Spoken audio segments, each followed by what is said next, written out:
Woohoo!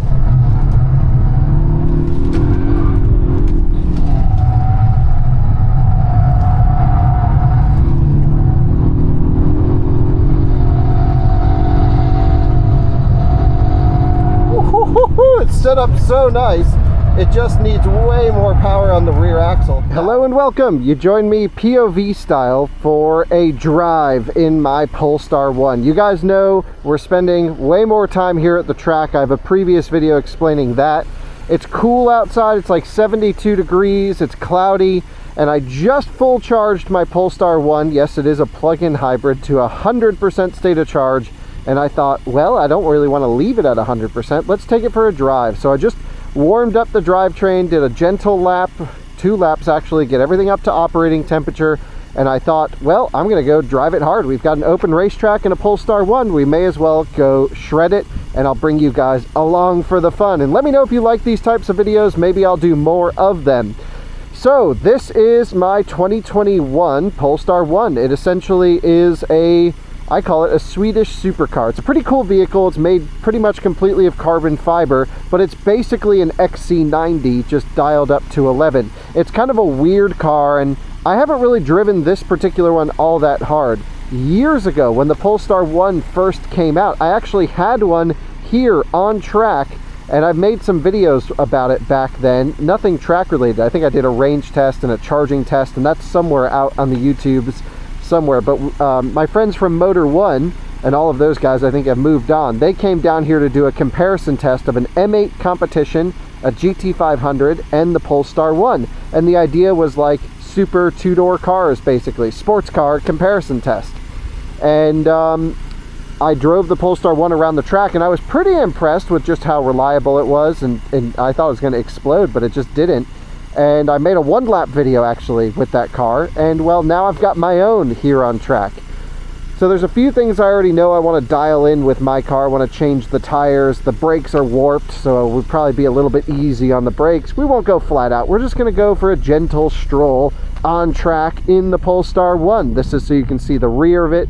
Super cool car. It's got a 34 kilowatt hour battery pack, broken up into 3 sections actually. There's a bit that goes in a T formation. And then there's 2 main electric motors in the rear that can do individual torque vectoring, mechanically unlinked motors. There's another electric motor, sort of an integrated starter generator off the crankshaft of the combustion engine. And then the combustion engine's a 2-liter 4-cylinder, turbocharged and supercharged. All in all makes 600, low 600 horsepower, 620 and mid 700 pound-feet of torque. It's pretty effective. It moves along just fine. And I don't full charge it very often just because I'm a nerd about my battery care. But I figured, yeah, let's go do it. I've got my helmet cam on, so that's what you're on right now. So it is getting a little toasty in my helmet. Let's jump in. Oh, there we go. Vehicle is active. I do have climate control running. By the way, Polestar 1, some of the best freaking climate control of any vehicle on the market. It's pretty impressive. I'm going to plug my phone in and put that in the center compartment here. That way it doesn't go flying, and I can get a quick charge out of it, which would be wonderful. So I think this view looks good. What do you guys think? I think it's pretty nice, pretty fun. In terms of setup for performance driving, there's not much we really have to do. I actually have the suspension set in comfort mode. We're going to go ESC Sport. I'll pull it back to B mode, which allows me to lock it in sort of manual-ish shifting, but it will upshift at red line. And I don't know which direction we should go. I guess we'll go clockwise. This track, NC Car, where we operate out of, this is where our office is, so it's cool to have access to a track all day, every day, is just a dream come true. And we're so lucky to be here. And now I'm taking the opportunity to basically go for a drive in my Polestar 1 out here with you guys to bring you along. So I figured we'll do 3 or 4 laps, nothing too fancy, just go for a quick rip, bring up the pace in general. What do you need to know about the Polestar 1? Well, it's pretty heavy. I don't know what it weighs, but it feels heavy. I did not set tire pressures ahead of coming out, so they're probably a bit high, but that's okay. I want to replace the tires anyway, so even if we lunge the sidewalls, I'm all right with that. Regardless of where we chew up the tire, I'm all right with that. Man, it does feel like it has quite a bit of grip. Feels a little soft with the suspension set in standard mode. And I've just got to adjust my seating position slightly. So I'll get a little bit closer, put the backrest back a little bit. Hopefully your view is okay. Probably slightly too low. We just put new sand down in the S's, so I probably won't cut any corners too hard. I'll say that, and then I probably will cut corners a little too hard. So what's weird about this car is it's primarily front wheel driven, which means most of the power happens up there. And it, I think, has a limited slip diff. At least it feels like it. I'm almost positive it does. I can't imagine it doesn't unless it does just the best brake torque vectoring known to man, which is possible.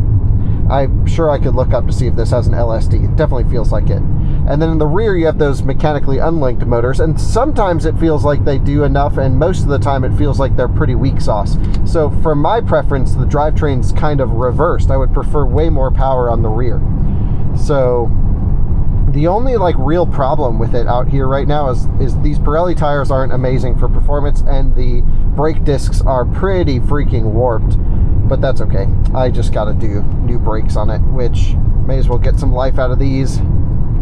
We'll do pads and rotors pretty soon. So let's go and pick up the pace now that we've done sort of a bed-in lap, foot hard down. We're to the floor. Man, it rockets off. Upshifts automatically at red line, so I don't have to pull the right paddle, even though I have it in manual mode. My goodness, does it just rocket. 130 right there. Holy moly. Getting on the brakes, gently on the brakes. We won't go super hard here. Stuff it into this corner. Oh my goodness, turns pretty nicely. Front end is pulling us along. On the brakes again, the brakes are definitely warped, but let the car rotate off throttle. Feels good. Love the rotation off throttle. If you go too much, I have had the car out here for a couple laps. If you go a little too much rotation off throttle, it will grab ESP. Ignore most of these apex markers. They're designed for the track running in the opposite configuration. And honestly, each car kind of does have a little bit different line through here. So like you can come all the way out here and kind of hammer down for the exit down this way. Woohoo! A little bit of rotation there. What's so weird is I actually can't hear the car through my helmet. Woohoo! We might have to try a little drift lap. So I'm flat, absolutely pinned. Wow, it's fast. I'm gonna lift just a little bit. I don't think I have to lift in this car. I think it's right perfect just to come through. Whoa, it feels awesome back this way. I wish we had some exterior shots, but it's honestly just me here today. Front tires are working hard. Matted. I might try just driving it in straight B mode without manual shifting. It's so quiet, I can't hear the damn thing.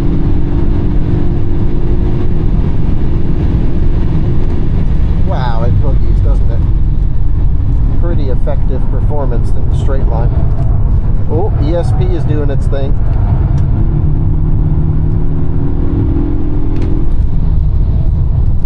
Oh, easy to threshold brake. Didn't feel any ABS intervention there. Likes to get around town. It's nice. It feels nicely balanced. Wow, this feels way better than the last Polestar one I had. Look, if I lift off, whoop, I grabbed so much front brake. That was hilarious. But you can have just this nice neutral point with it, and then you can almost feel the rear motors totally helping you get out of a corner by pushing the outside rear motor.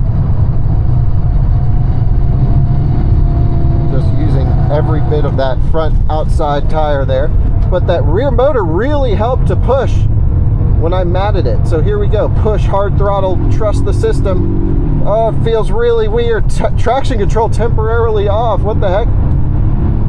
Hard throttle, traction control off again. What is it doing?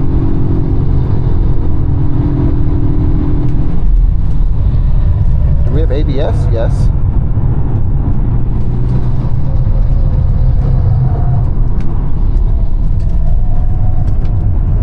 I can just hear the front tires struggling for their life. Keeps coming up, traction control temporarily off. I mean, can you just stay off? Instead of sport mode, just get out of my life?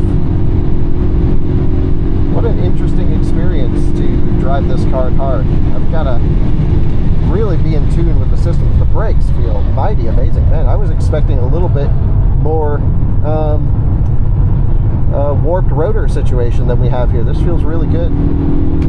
I hate driving it in automatic mode, honestly. It's kind of annoying. I'm gonna take it out, drive it in manual mode.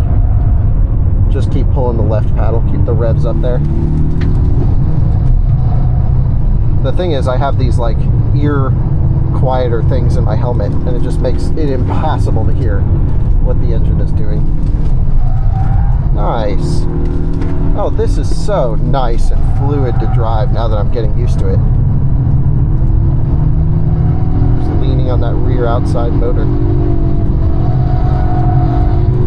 Oh, yes. Traction control off. Well, let me slide it, please. No, it's definitely not off. Even though it says off. I just felt to grab front brake. Let's try chucking it through here. Traction control is definitely not off. We'll try chucking it again through here. Here we go. Nope. I think that warning is just a bug in the software. Third gear, chuck it, off throttle. It definitely still grabs traction control. Yep. And we'll blast down the straightaway. Let's go for some smoother laps, shall we? I am one to overdrive a car in the name of oversteer, and this car will not on throttle oversteer. It will only lift off oversteer because the electric motors in the back are weaker than the combustion engine up front and too weak to... Woo! Front tires don't have much grip. It's a heavy one to slow down. Come on, baby, let's go.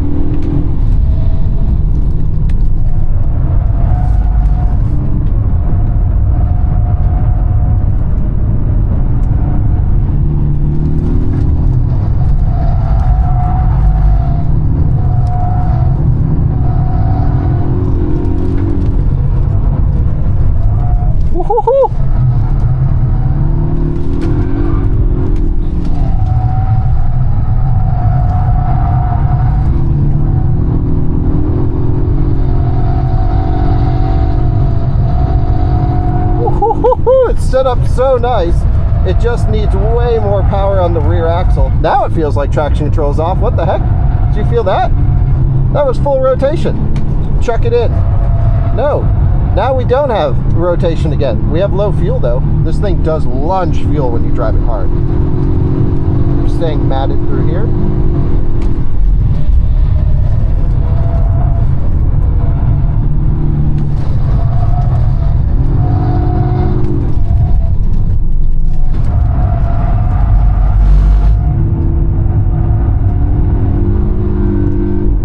Find a gear.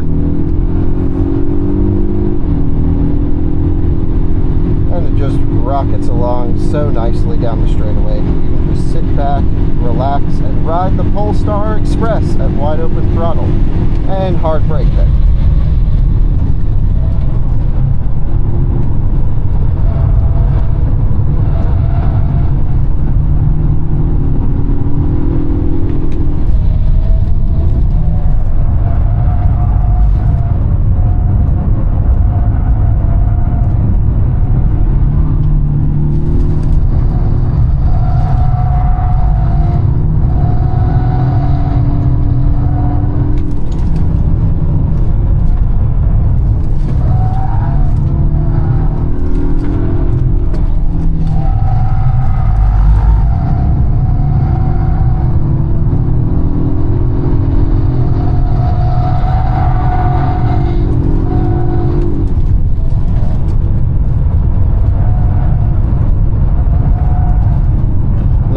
And the front end just don't feel like they're talking to each other at all here, but that is just the case with Polestar 1s. But it's just easy. Like if you stay 8/10 on it, it seems to just love that. It loves a little bit of a lift into a corner just to help get the rear around, and then you can pull it out with that massive front wheel drive torque. That's how it likes to be driven, just gently. Oh, the chassis is amazing though. It really does feel like it's built for this. What a nice car. And I'm gonna probably back off on it because we're below a quarter tank of fuel. So we'll give it, there we go. Upshift, upshift. Give it a chance to breathe. Wow, nice Polestar. Fun car. It doesn't like to drift. It's not rowdy. It doesn't love the style of driving that I love, which is just full sideways everywhere. But it just loves to be a very high quality, very tactile experience. And I have no idea what's up with all the traction control off warnings in the screen. And sometimes it is off and sometimes it is not off. Regardless, ESC Sport Mode is the least amount of ESC intervention we can have from a user-defined setting. Thank you for joining me for a drive in my Polestar 1. This was a great way to spend 10 minutes of my afternoon ripping with you guys. I'm really curious about the tire wear, so let me finish cooling this thing off and we'll go check out the tire wear, shall we? Is that tire squeal at 46 miles an hour? Man, we must have got these tires greasy. And again, having a ton of pressure in them didn't help either. So next time we'll take this one out. Honestly, the brakes feel fine. Maybe we straightened them out. They don't feel warped at all anymore. They just feel nice and they work great. Man, this thing's effective too. It definitely rips when you drive it hard. It's pretty impressive, I have to say. Back it down into drive. And what I'll also do is put it into all-wheel drive mode instead of power mode. That'll keep the revs down. This is sort of like just normal transmission tuning, not the hot tune on the transmission. This is how I drive the car most of the time for long distance driving, if you've watched any of my other Polestar 1 content. And now the battery is below 50%, which is perfect for storage for me to put it back in the garage. Great way to pull it out and have some fun with it though. Very impressive car. Honestly, you can get anyone in here and they can have a really easy time learning how to drive a car quickly. It does the stuff at the limit. The ESC, no matter what it says, is kind of always there to hold you in. It's very front wheel drivey, so it's kind of safe.